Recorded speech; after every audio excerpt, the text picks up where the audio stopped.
Human beings have always struggled with criticism.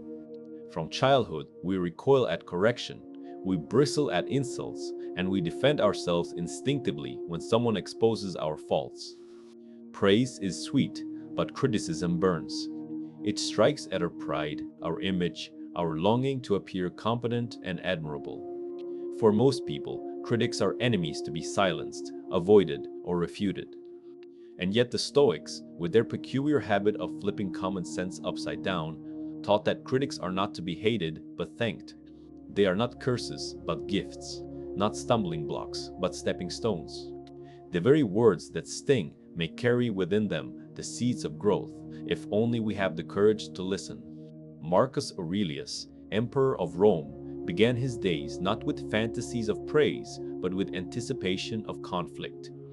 In his meditations, he wrote, "Today I shall meet meddling, ungrateful, arrogant, deceitful, envious, and unsocial people."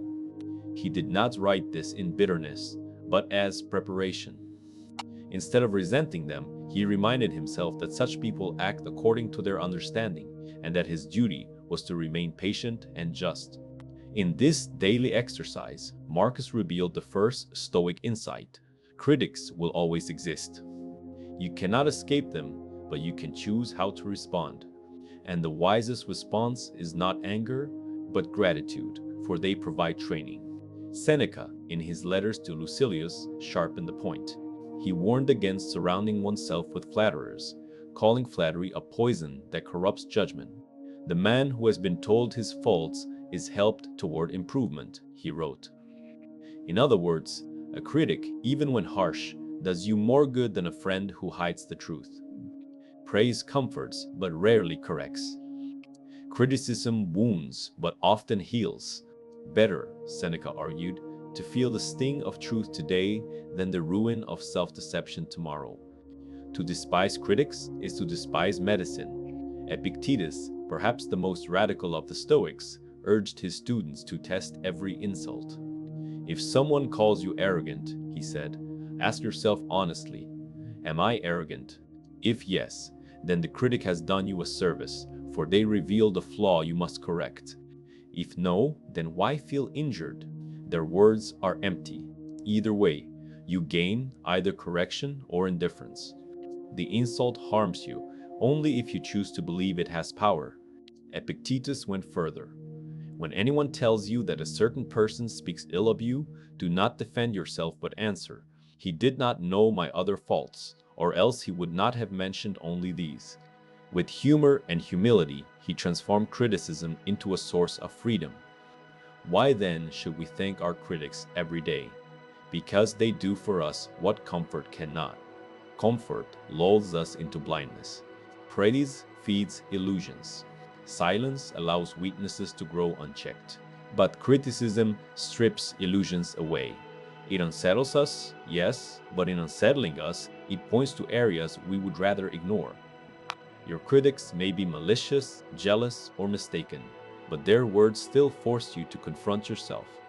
They are mirrors, however distorted, showing angles of your character you cannot see alone. Consider the alternative. A life without criticism seems appealing. Endless applause, constant approval, no confrontation. But in reality, such a life is a trap. Without criticism, arrogance grows unchecked. Without correction, errors multiply. Without resistance, strength withers. A child who is never corrected becomes unruly. An adult who is never opposed becomes deluded. Critics, willingly or not, perform the service of restraint. They test our patience, reveal our pride, and challenge our complacency. We may dislike them, but we need them. The Stoics were not naive. They knew some criticism is unjust, malicious, or ignorant. Not every insult is truth, and not every critic is wise. But even false criticism can be useful. It trains resilience. It gives us practice in patience, endurance, and detachment from reputation. When someone lies about you, you are given the chance to decide whether peace or pride will rule you. Marcus Aurelius reminded himself that reputation is a shadow, and virtue is the substance. Better to lose the shadow than to lose the substance. Critics test whether we believe this. In our modern age, the relevance is even clearer. Social media, workplaces, schools, and families expose us to endless voices of judgment. Some are fair, others cruel. Many people crumble under online criticism, mistaking digital noise for final judgment. The Stoic perspective is a powerful antidote. Instead of despairing, we can ask, what does this criticism reveal about me? Is there truth I must face? Or is this simply an opportunity to practice indifference? In both cases, the critic, knowingly or not, strengthens us. Let us imagine a scenario. You present an idea at work, and a colleague dismisses it harshly. The natural reaction is defensiveness, to argue back, to sulk, to resent. The Stoic reaction is different. First, examine the claim. Is there truth in it? Did your idea have weaknesses you ignored? If yes, you have gained the correction that will save you embarrassment later. Thank the critic. If no, then you have gained the chance to practice calmness in the face of insult. Thank the critic still. Either way, you grow. Or imagine being mocked for a flaw in your character. Someone calls you impatient, proud, or careless. The ego burns. But the Stoic pauses. Am I impatient? If yes, then the insult is a diagnosis, quite painful but useful. If no, then why granted power? The critic has mistaken you, and their words vanish like smoke. In both cases, you remain sovereign over your mind. The critic cannot rule you unless you hand them the reins.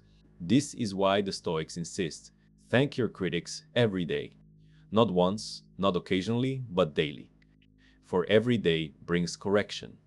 Sometimes the critic is external, a harsh word, a mocking look, a negative comment. Sometimes the critic is internal, your own conscience, your nightly reflection, your memory of failures. In both cases, the point is the same, gratitude. Gratitude because criticism keeps you awake. Gratitude because criticism strips illusions. Gratitude because criticism forces you to practice virtue where comfort never could. To live without critics is impossible. To live without gratitude for them is foolish. The wise man transforms what others fear into fuel. He does not hide from critics, nor fight them endlessly, nor depend on their approval. He thanks them. For in their harshness he finds his training, in their insults he finds his test, in their accusations he finds his opportunity to grow. So, the first Stoic lesson in this journey is simple yet difficult. Change your relationship with criticism. See it not as poison, but as medicine. Not as enemy, but as teacher. Not as curse, but as gift. Thank your critics, for they reveal truths you cannot see. They prepare you for storms you cannot predict, and they sharpen virtues you cannot build in comfort. Each day, when criticism comes, whisper not resentment, but gratitude. Here is my training. Here is my teacher. Thank you. It is a strange thought that our critics, the very people we wish would vanish, are in fact mirrors.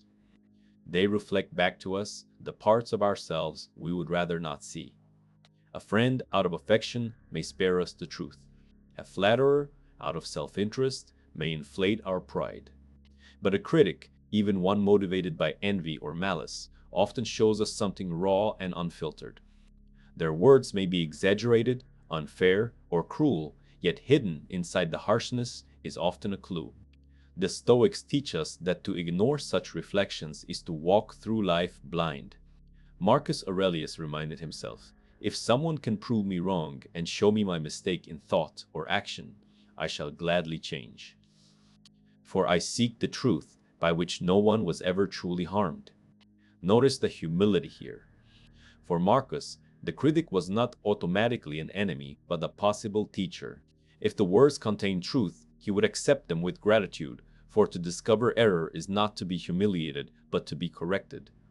The Emperor of Rome, with absolute power, still welcomed correction. What excuse, then, do we have to reject it? Seneca added another angle. He acknowledged that critics may exaggerate, twisting flaws into weapons, but even exaggeration reveals something. If someone calls you greedy and you are not, their insult is empty. But if you feel the sting, if you find yourself protesting too loudly, perhaps there is truth. Seneca believed that our anger at criticism often exposes what we secretly fear to be true. The critic becomes a mirror not of perfect accuracy, but of dangerous possibility. They force us to ask, why does this wound me so deeply? Epictetus was relentless on this point. He taught that insults are opportunities to test our self-understanding. When a critic calls you lazy, arrogant, or foolish, you are confronted with a choice. Either you examine yourself honestly or you react defensively. If you examine, you may discover a hidden weakness. If you react, you miss the lesson. For Epictetus, the critic is an unwilling mirror, reflecting either truth you ignored or vanity you cling to. He urged his students to thank their critics for this service, however unpleasant. Why is this image of the mirror so powerful? Because most of us live with blind spots. We excuse our temper as passion, our selfishness as self-care, our pride as confidence. Alone, we justify. Among flatterers, we are never challenged. But the critic, unafraid of wounding, cuts through the disguise. Like a mirror showing the wrinkle you didn't notice, the critic exposes the flaw you would prefer hidden. To smash the mirror is foolish. To study it is wise. This does not mean every criticism is correct. Some mirrors are warped. Some critics are blinded by envy or hatred. But even a warped mirror shows something of the real. Even false accusations can teach. If you are accused of dishonesty, for example, and you know yourself innocent, the accusation still challenges you to examine whether your actions appear ambiguous. Perhaps you did not lie, but did you leave room for misunderstanding? The critic, though wrong, has sharpened your awareness. Consider the example of Socrates, whom the Stoics admired deeply. He faced critics throughout his life, accused of corrupting youth, mocking the gods, and undermining tradition. Instead of fleeing from criticism, he welcomed questioning. His method, the Socratic dialogue, was essentially structured criticism. He invited people to challenge him, expose contradictions, and push his thinking. Even at his trial, when critics sought his death, Socrates remained calm, saying, "The unexamined life is not worth living."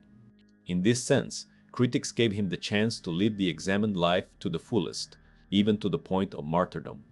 In practical terms, critics keep us honest in ways comfort never can. Imagine a man who is praised constantly for his intelligence. Over time, he may become arrogant, convinced of his brilliance. Then, one critic challenges his logic, exposes errors in his argument, and mocks his pride. The man feels wounded. Yet if he reflects, he may discover that his reasoning had indeed grown sloppy, his pride unchecked. The critic's harsh words, though painful, have saved him from further error. Without the critic, his arrogance might have led to greater ruin. The Stoic practice here is twofold. First, to welcome the mirror. When insulted or criticized, pause before reacting. Ask, what truth may lie here? Second, to thank the critic, not for their intention, but for their effect. Even if they meant harm, you can transform harm into growth. The critic may be your enemy, but you can still treat them as a teacher. This reversal is the heart of Stoic strength, the ability to turn every obstacle into fuel. Critics also reveal our attachment to reputation. If we are deeply shaken by harsh words, it shows how much we depend on others' approval. The critic unmasks our slavery to opinion. This is a mirror not of character flaws, but of misplaced values. Marcus Aurelius often reminded himself that the voices of others are fleeting, that generations soon vanish, and that applause is as empty as smoke. Critics, by provoking our sensitivity, expose how much we crave validation. To realize this is liberating. The greatest irony is that critics often see us more clearly than admirers do. Friends hesitate to speak uncomfortable truths. Critics hurl them without hesitation. A wise person uses both. He listens to friends for support, but he also listens to critics for correction. Each serves a role. To live without either is to walk crooked, one foot supported but the other neglected. Critics balance us. They ground us. They drag us down from the clouds of vanity into the soil of reality. So, in this part of our reflection, we must see critics for what they are, unwilling mirrors. They do not always tell the whole truth, but they always reveal something. They show us flaws we deny, attachments we hide, values we misplace. They sting because they reflect what is vulnerable. Instead of smashing the mirror, the Stoic polishes it. He looks closely, learns, and grows. To thank your critics, then, is to thank your mirrors. They may be cracked, dirty, or hostile, but they reflect what you need to see. Each insult is a chance to ask, what does this reveal about me? What does my reaction reveal about my values? Each criticism is a test of humility. Each harsh word is a call to reflection. And so the Stoic whispers gratitude, not because the critic is kind, but because the critic is useful. If critics are mirrors that reveal hidden truths, they are also teachers who train our strength. The Stoics knew that without resistance, the soul remains weak. Just as a soldier untested in battle is only a soldier in name, so too a person untested by insult is only superficially calm. Critics, often without intending it, provide the resistance we need to harden our patience, sharpen our endurance, and strengthen our will. They are harsh instructors, but they are necessary ones. Marcus Aurelius compared life to wrestling rather than dancing. Dancing is graceful but avoids collision. Wrestling is constant resistance. Every day, he reminded himself he would face arrogance, deceit, insult, and hostility. Far from being surprised, he welcomed them as training. Without opposition, virtue remains theoretical. Critics, by provoking us, force virtue into practice. You can claim patience, but until you are insulted, it is only an idea. You can claim humility, but until you are mocked, it is only theory. Critics unwillingly become the sparring partners of our souls. Seneca described misfortune itself as a school of virtue. Just as fire tests gold and hardship tests courage, so insults test patience. He insisted that we should not merely endure critics, but thank them, for they toughen us. Compliments make us comfortable, but critics make us resilient. Each sharp word is like a weight in the gymnasium of the spirit. Heavy at first, even painful, but with repetition, it strengthens us. If we avoid critics, we avoid growth. Epictetus offered the sharpest instruction. He warned his students not to waste energy wishing for gentler treatment from others. Do not wish for events to happen as you want, but wish them to happen as they do, and you will be serene. A critic, then, is not a misfortune, but part of nature's training. When insulted, Epictetus said, we should pause and ask, what part of me is being tested here? If anger surges, then anger is the weak muscle in need of training. If pride burns, then pride is the wound requiring healing. Each critic points not only at us, but within us. Why are critics such effective teachers of resilience? Because they strike where we are most sensitive, our ego. Physical hardship trains the body, but insults train the soul. To be hungry is unpleasant, but to be humiliated cuts deeper. Yet the Stoics argued that inner pain is where true resilience is forged. If you can endure insult without collapse, you have mastered yourself at the deepest level. The critic, in mocking you, offers you the arena to practice mastery. Consider how athletes train. They deliberately face resistance, weights, sprints, exhaustion, because only resilience builds strength. Likewise, the Stoic trains by facing verbal blows, unfair accusations, and harsh judgments. Avoiding these is like avoiding weights at the gym. Comfort may feel good, but it leaves you fragile. Critics provide the very resistance that transforms fragility into resilience. Critics also teach us to separate appearance from essence. When someone insults you, they attack your reputation. But reputation is external, belonging to others' judgments, not your own virtue. By enduring criticism calmly, you train yourself to distinguish between the two. Your essence, your reason, your virtue remains untouched. The critic's words may damage your image, but they cannot damage your integrity unless you surrender it. Each insult is practice in remembering this truth. Another lesson critics teach is patience. Endurance is not merely gritting your teeth, but remaining calm without bitterness. Marcus Aurelius urged himself not to become what he despised. To meet insult with insult is to become a mirror of folly. To endure insult with dignity is to prove mastery. Critics give us endless chances to rehearse this. Every rude comment, every harsh word, every unfair judgment is an invitation to rise above reaction. Without critics, patience would remain untested. With them, patience becomes a skill. Critics also expose our hidden pride. Often, the harshest pain in criticism is not that the words are false, but that they are partly true.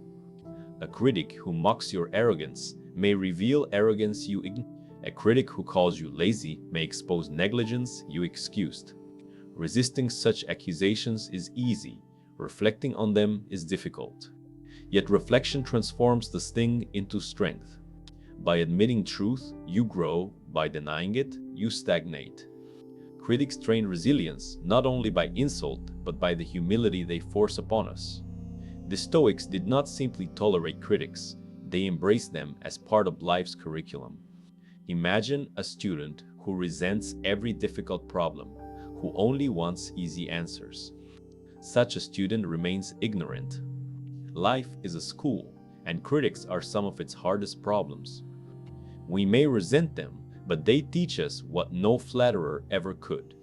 Resilience gained from critics also extends into broader life. Once you can endure insult, you find other hardships easier. Poverty loses its sting, for you know your dignity is not in wealth. Sickness loses its terror, for you know your peace is not in health. Death loses its grip, for you know your worth is not in years, but in virtue. Critics, by teaching resilience in small pains, prepare us for greater trials. The tongue of an enemy today becomes the rehearsal for fate's blows tomorrow. Let us not romanticize critics. Many intend harm. They may mock from envy, insult from hatred, accuse from malice. Yet Stoicism insists intention does not matter. What matters is what you make of it. Fire burns whether lit by accident or malice, yet in the forge it strengthens steel. Likewise, insult stings whether offered by friend or foe, yet in the soul it strengthens patience. Your critic may hate you, but you can still thank them because they unknowingly train your virtue. So the Stoic responds to criticism not with resentment but with gratitude. Each harsh word is weight lifted. Each insult is sparring practice. Each attack is a chance to test endurance. You need not like your critics, but you can thank them, for they serve you in ways even they do not intend. The true paradox is this: your enemies may shape you more than your friends. Friends comfort, enemies sharpen. Friends soothe, enemies toughen. Friends affirm, enemies expose. Both are necessary, but critics often play the greater role in building resilience. To despise them is to despise growth itself. Therefore, we should learn to whisper gratitude. Thank you, critic, for reminding me that patience is stronger than anger. Thank you, enemy, for showing me where my pride still hides. Thank you, insult, for testing the strength of my virtue. In this way, criticism ceases to be poison and becomes nourishment. Critics are unwilling teachers, but they are teachers nonetheless. They do not intend to build you, but they do. and the one who learns to thank them walks with a strength that no insult can break. Human beings crave applause. We want to be seen, admired, respected, and praised. This craving is ancient and universal. Even emperors, with all the wealth of the world at their feet, were not immune to the intoxication of flattery. Marcus Aurelius himself wrote warnings to resist it. He reminded himself that fame is like smoke in the wind, temporary, fragile, meaningless in the scale of time. And yet, he also knew how tempting it was to chase it. Praise feels sweet because it strokes the ego. But what does it actually do? Often, it weakens us. Flattery lulls us into complacency. When surrounded by voices that admire, we stop striving. We believe the illusion that we are already wise, already strong, already virtuous. This illusion is dangerous because it halts growth. Why struggle to improve when everyone tells you that you are enough? Why wrestle with your flaws when others assure you they do not exist?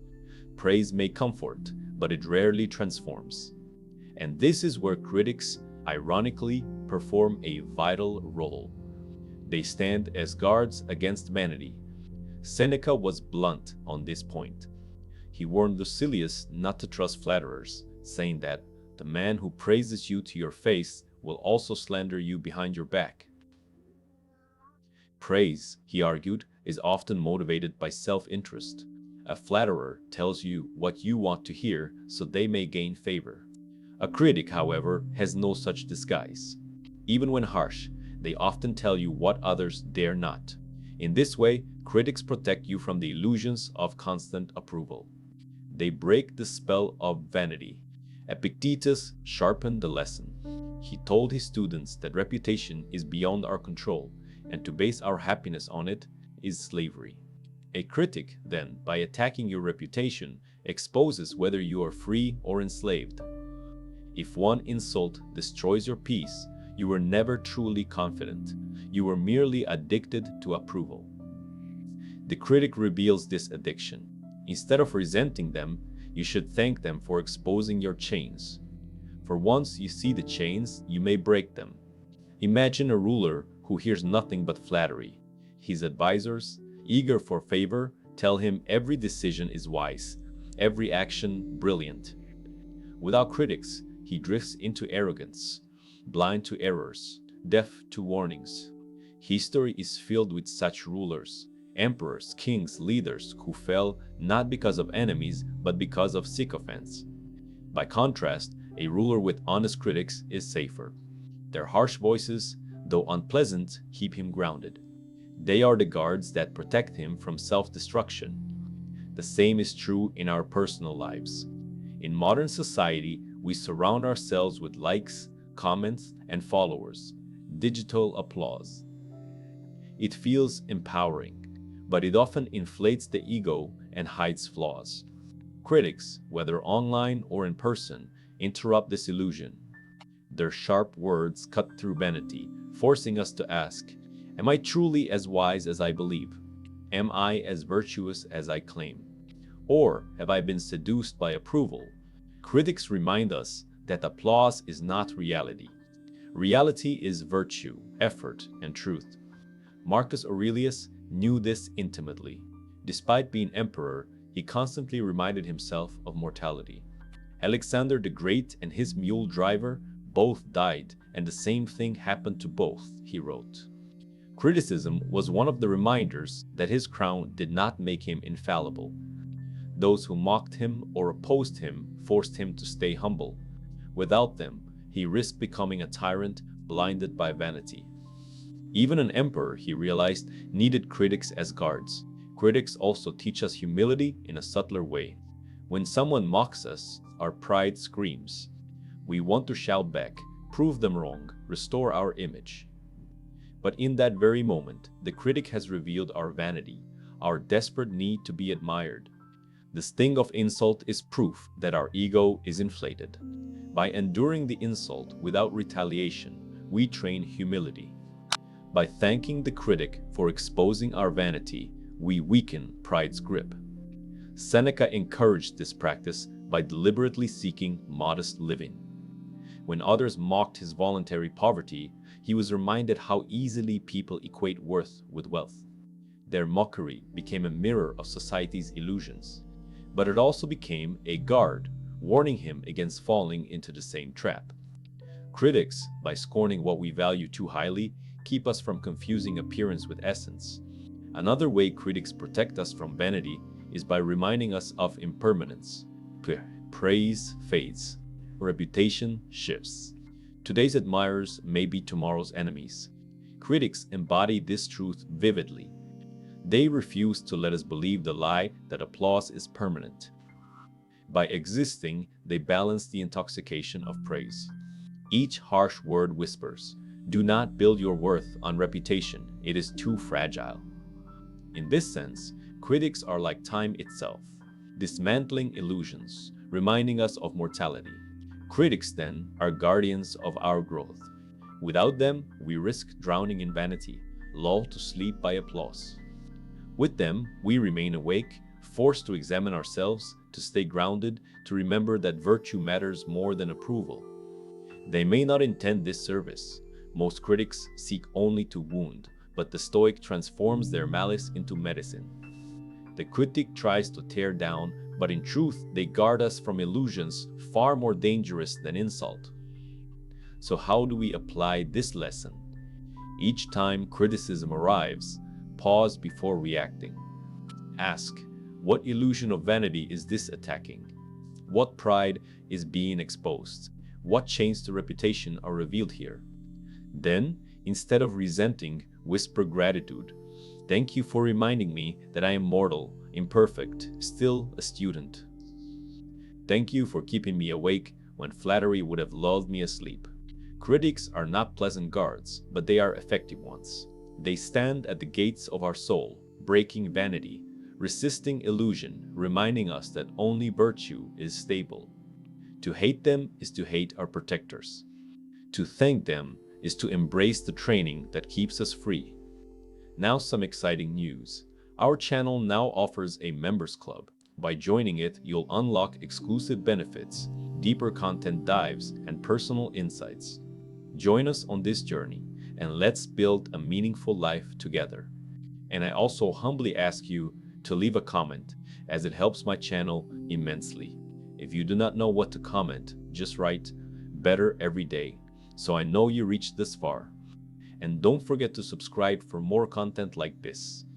Also, I've linked some books on Stoicism that helped me become the man I am today and will also help you achieve a Stoic mindset. If there is one lesson the Stoics repeated endlessly, it is this: some things are within our control and some things are not. Our judgments, choices, and actions belong to us. The opinions of others do not. Yet few truths are harder to accept. We spend enormous energy trying to control what people think of us, crafting our image, defending our reputation, obsessing over words spoken in our absence. And what reward does this bring? Restlessness, insecurity, and fear. Critics, therefore, are not only teachers of resilience and humility, they are reminders of this central Stoic division. They show us, painfully but clearly, that we cannot control what others think. Epictetus pressed this point mercilessly. When someone complained about being slandered, he asked, "Are you responsible for another man's opinion?" The answer, of course, is no. You can control whether you live justly. You cannot control whether someone calls you unjust. You can control whether you speak wisely. You cannot control whether someone calls you a fool. Critics, in their endless judgments, confront us with this truth. Every insult reminds us, this is outside your control. To accept that and to remain calm is the essence of Stoic indifference. Marcus Aurelius reflected on this daily. He reminded himself that people would misunderstand him, insult him, even hate him.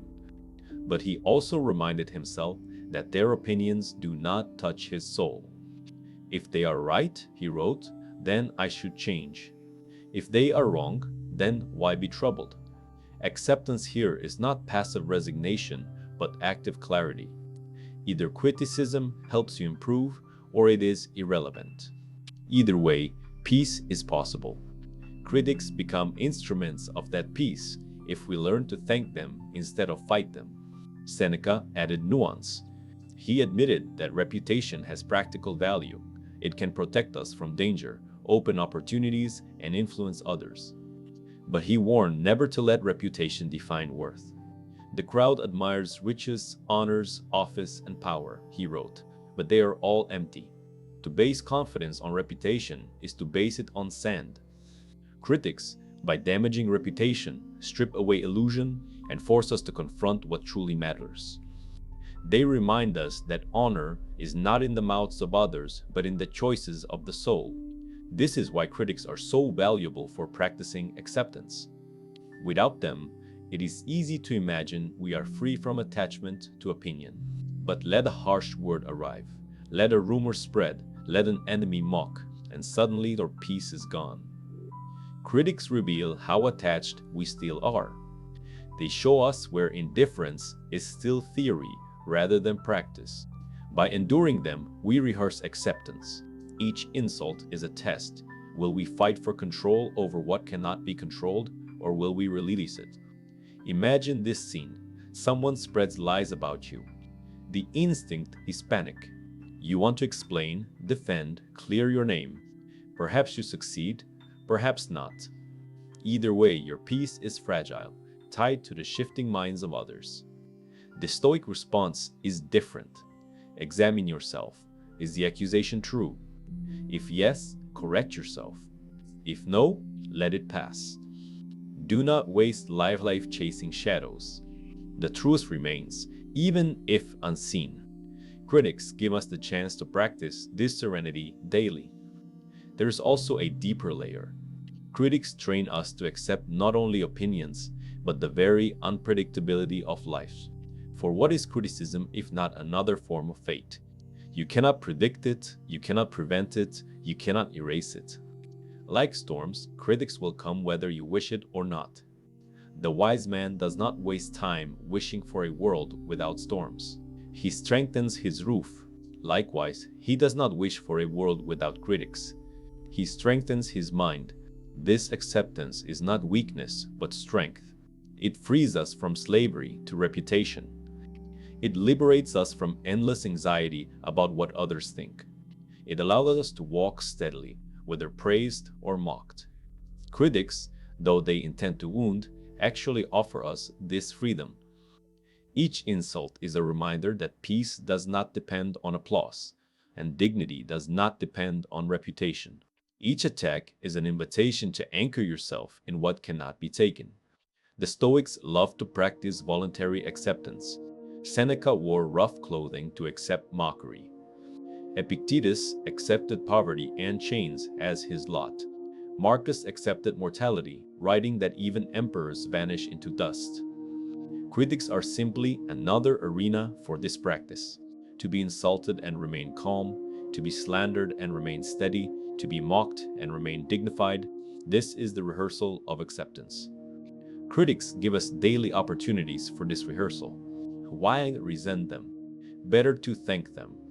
There is also a paradox. The more we accept criticism, the less it comes.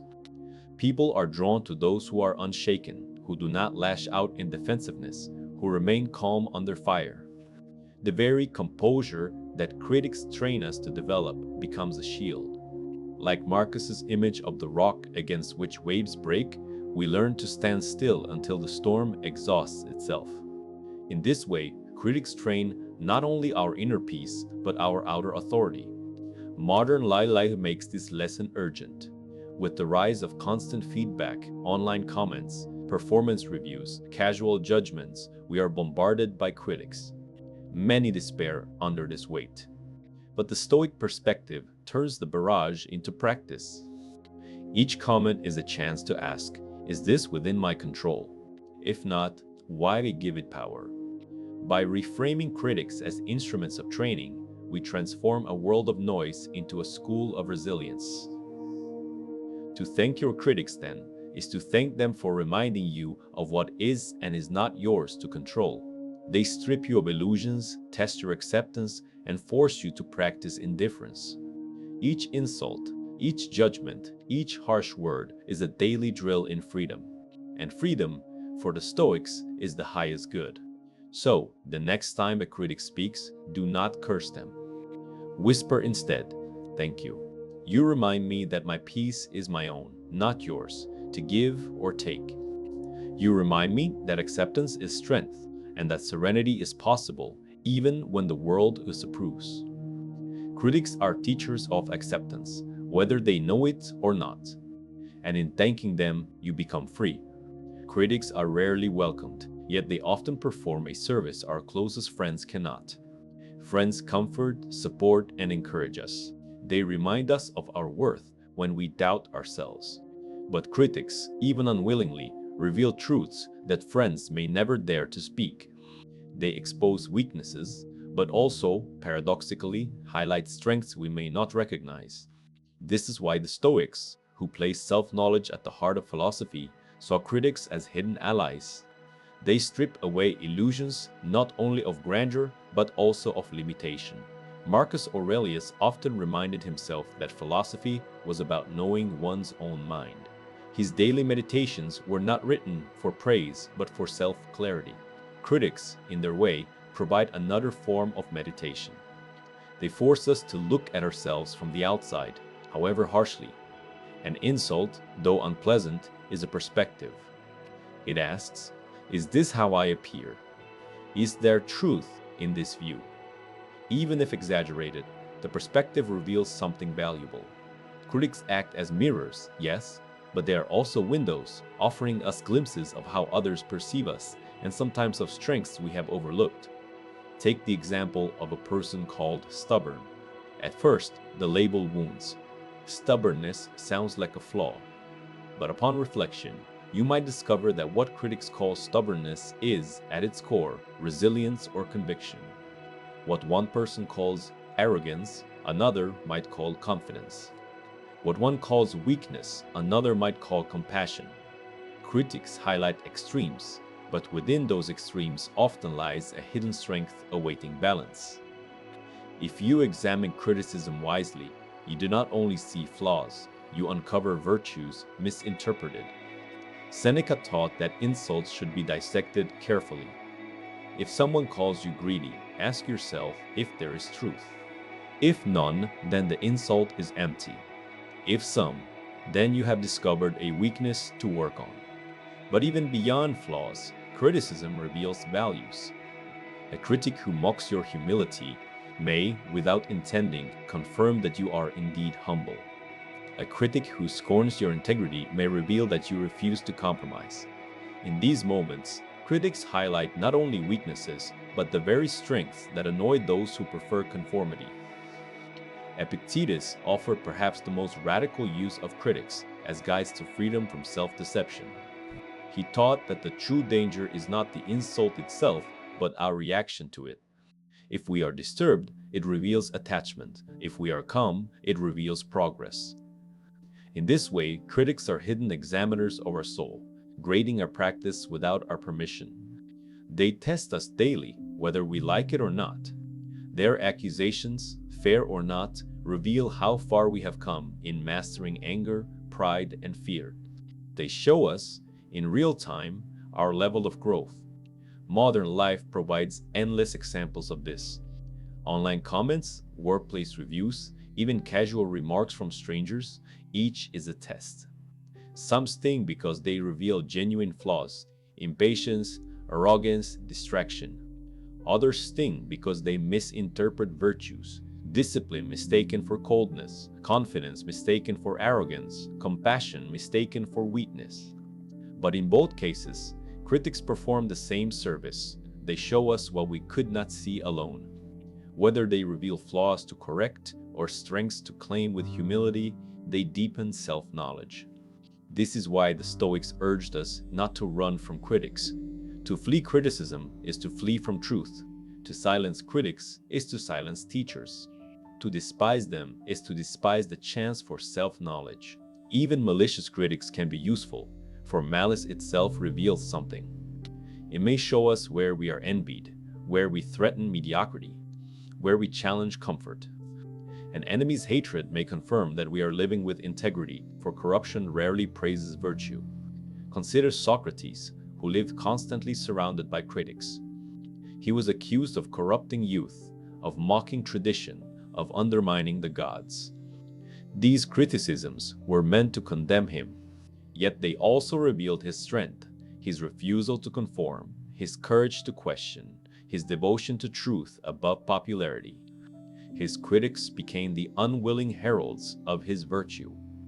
In condemning him, they preserved his legacy as one of the wisest men in history. Their attacks, meant as chains, became proof of his freedom. Critics, then, are not merely enemies, but paradoxical allies. They sharpen us by opposition. They reveal flaws we deny and strengths we underappreciate. They test our practice of Stoicism, showing us how far we have come and how far we still have to go. They remind us that self-knowledge cannot be gained by reflection alone, but must also be forged in the furnace of interaction.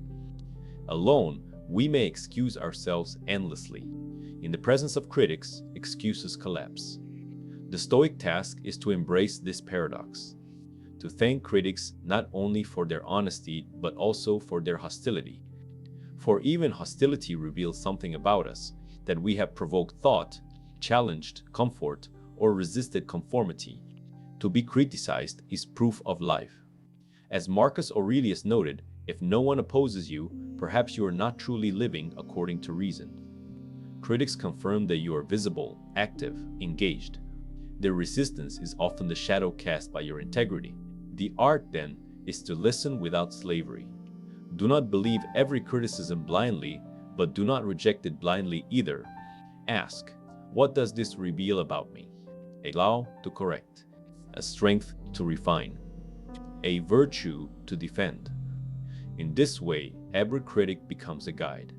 Not a friend perhaps, but an ally nonetheless, an ally in your pursuit of self-knowledge. So when you face critics tomorrow, do not hide, do not despair. Instead, whisper gratitude. You have shown me what I could not see. Whether flaw or strength, your words have taught me. For that, I thank you. At the heart of Stoic philosophy lies a simple but liberating truth. The opinions of others do not define you. And yet, most people live as though they do. From childhood, we are trained to seek approval, to fear disapproval, to measure our worth by the gaze of others. We adjust our speech, our appearance, even our beliefs to win favor. In doing so, we surrender freedom. The chains are invisible, but they are heavy. The chains of reputation, of fear, of needing applause. Critics, ironically, are the very people who break these chains, if we are willing to let them. Epictetus insisted that freedom begins the moment you stop placing value on what others think. If you wish to be free, he taught, do not wish for things to happen as you wish, but wish for them to happen as they do. Applied to criticism, this means do not wish for universal approval. Expect criticism. Even welcome it. For once you stop fearing it, you are free. Critics, by their very presence, force you to confront this attachment. Each insult is a chance to practice liberation. Marcus Aurelius reflected often on the fleeting nature of opinion. He reminded himself that even the greatest names in history are eventually forgotten, that the applause of the crowd is as temporary as morning dew. If this is true of emperors, how much more for us? To be disturbed by criticism is to value shadows more than substance. Critics remind us of this every day. Their voices, sharp as they may be, expose the futility of chasing universal approval. If one critic can shake your peace, then you are still enslaved. To thank them is to thank them for revealing your chains. Seneca was practical on this point. He admitted that reputation has utility. It can protect, influence, and open doors. But he warned against letting it become the measure of self-worth. What matters is not what you bear, he wrote, but how you bear it. Critics cannot dictate how you respond. Their insults may bruise reputation, but they cannot touch virtue. By enduring them calmly, you prove to yourself that your identity is not at the mercy of others.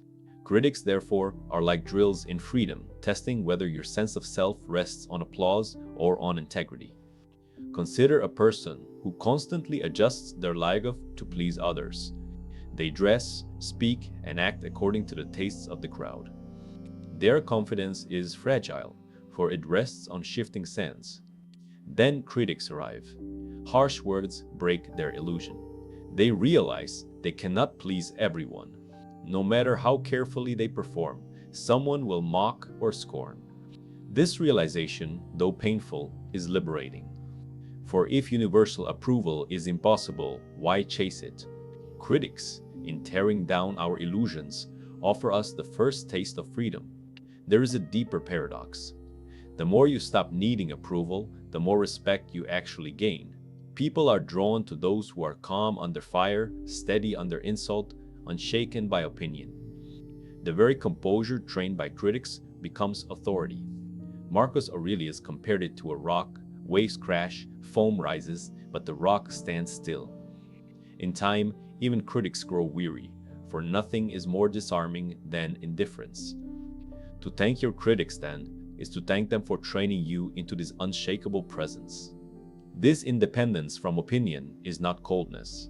The Stoics did not advocate contempt for others, but freedom from slavery to their voices. You can love people, serve them, and listen to them without being ruled by their judgments. Critics make this possible by forcing you to distinguish between care and dependence. Care says, I value your perspective. Dependence says, I cannot live without your approval. Critics train us to choose care over dependence, compassion over slavery. History offers striking examples. Socrates, condemned by critics, refused to abandon philosophy. He did not lash out, nor did he beg for approval. He simply continued to live in truth, even accepting death rather than betraying his conscience. His critics stripped away his reputation but revealed his freedom. In the same way, Epictetus, mocked as a crippled ex-slave, did not despair. He taught with authority because his freedom was within. The insults of others could not touch it. Their criticism, intended as chains, became proof of his independence. In our age, critics are everywhere. Social media magnifies voices of judgment. Strangers we have never met comment on our appearance, choices, and words. For many, this constant scrutiny creates anxiety, but for the Stoic, it creates training. Every harsh comment is a drill in detachment. Every insult is a lesson in freedom. If you can remain calm in the face of thousands of opinions, then you have achieved what emperors once sought, sovereignty of the self. How do we practice this? By shifting perspective. When criticized, remind yourself, this is not about me, but about their judgment. Their opinion belongs to them, not to me. Examine if there is truth. If so, use it. If not, let it go. Either way, remain free. Do not let another's tongue rule your peace. Critics remind us daily that freedom is not the absence of insult, but the mastery of response. The ultimate goal of Stoicism is not to avoid criticism, but to become indifferent to it.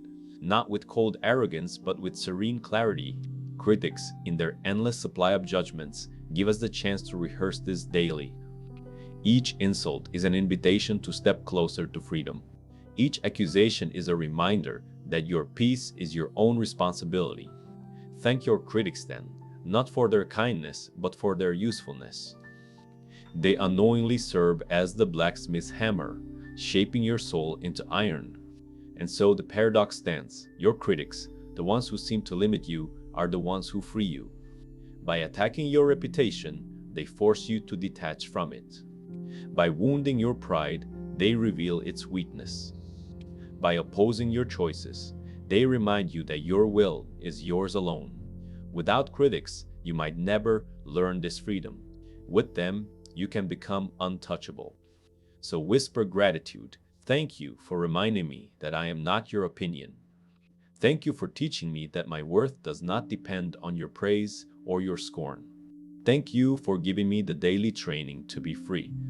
This is why the Stoics taught us to thank our critics every day. For in their opposition lies our liberation.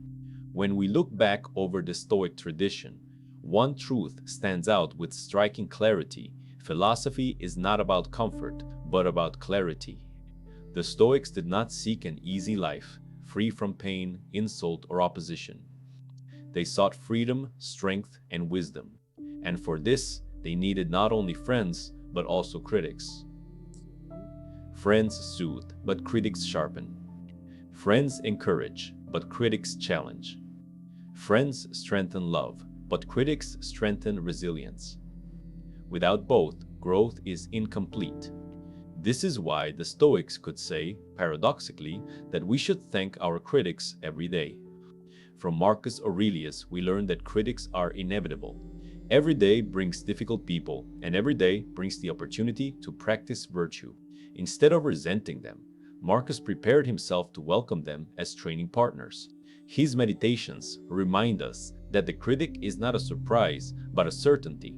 And if certain, why not transform inevitability into advantage? From Seneca, we learn that critics are more useful than flatterers. Praise comforts but blinds. Criticism wounds but awakens. A man who hears only approval grows arrogant. A man who hears criticism grows vigilant. Seneca's letters reveal his gratitude for those who spoke harsh truths, for without them he would risk living in illusion.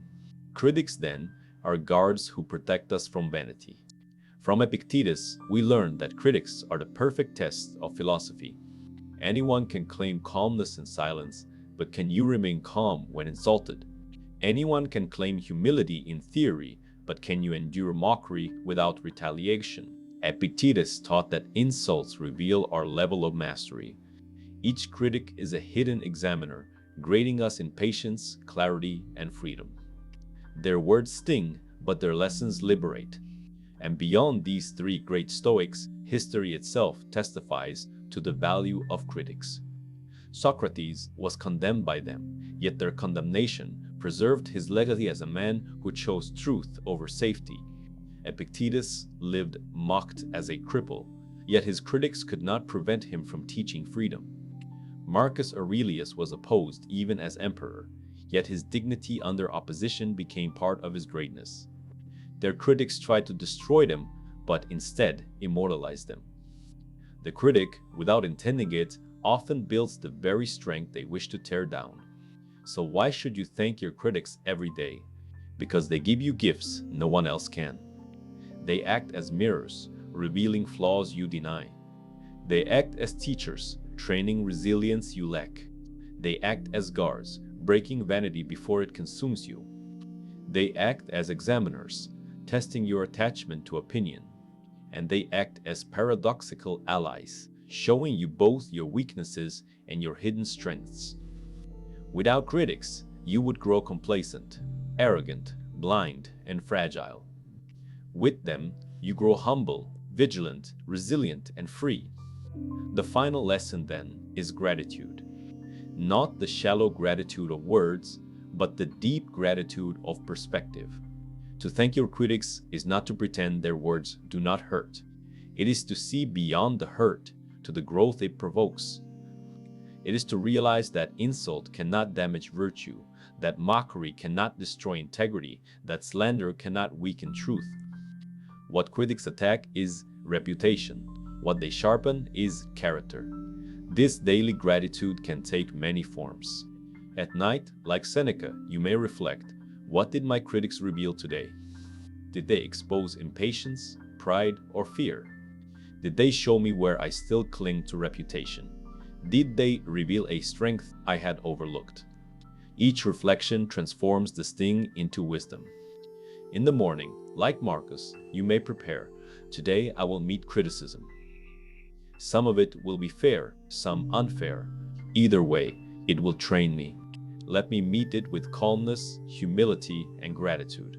And throughout the day, like Epictetus, you may remind yourself, their opinion is theirs, not mine. My peace belongs to me.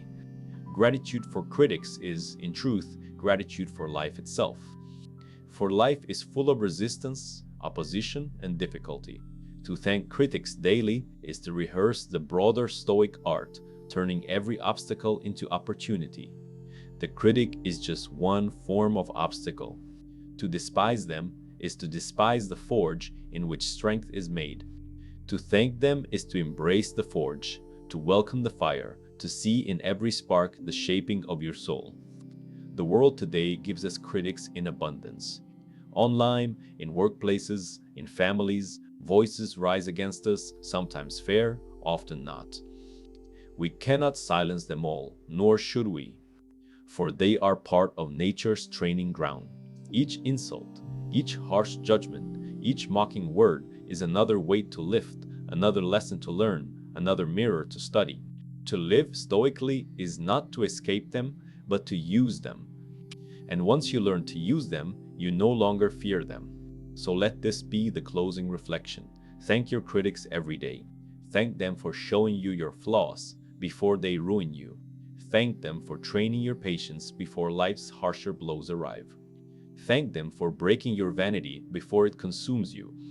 Thank them for testing your freedom from opinion before death itself strips everything away. Thank them because without them, you would remain untested, unrefined, unfinished. And as Marcus Aurelius wrote, be like the rock against which the waves break and it stands firm, while the raging of the sea falls still around it. Critics are the waves. They crash, they foam, they roar.